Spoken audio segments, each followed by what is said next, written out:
A deal was being built quietly and very carefully, but now everything is shaking. The United States stepped in with a clear mission here, the mission to stop fighting between Israel and Lebanon. But just as talks were taking shape, cracks began to appear.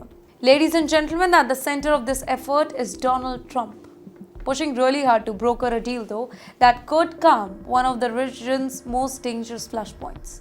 High-level meetings are now underway in Washington, D.C. with Marco Rubio preparing to sit down with both Israeli and Lebanese side, signaling how urgent and high stakes this whole moment has really become.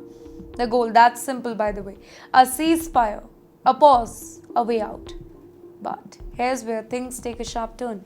Israel is not just talking about peace, it is setting conditions with clear demand to disarm Hezbollah. And that changes everything because for Hezbollah, this is not negotiation, this is pressure.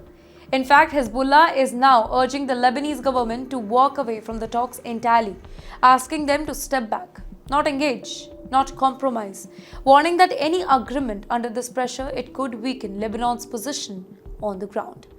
And suddenly the path to peace, it looks far from complicated because this is no longer just about stopping the fighting, right? It's about power. It's about influence, it's about control on the ground. And the conflict itself, it is already intense, with clashes between Israeli forces and Hezbollah fighters ongoing since early March. Well, a moment that changes the entire region.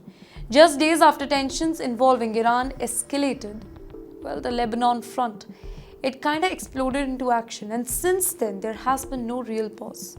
Only escalation, only retaliation, including the cross-border strikes, artillery exchanges and rising casualties on both the ends. You know what makes this whole situation even more dangerous is the broader regional context here. Hezbollah is widely seen as being backed by Iran, which means any escalation on Lebanon's front, it risks pulling Tehran deeper into the conflict.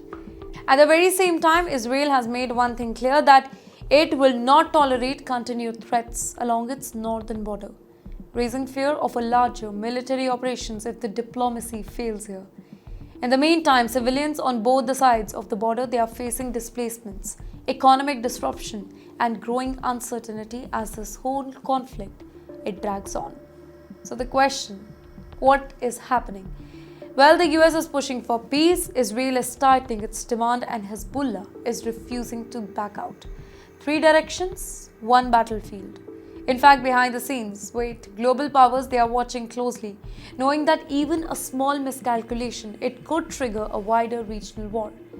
And the risk is that diplomacy collapses before it even begins, specifically if trust, it continues to erode between the parties that are involved. So the big question is this a failed peace attempt or the beginning of a much bigger confrontation? Because right now, the region is not calming down. It is heating up and fast, with every passing day increasing the stakes and narrowing the chances for a peaceful resolution.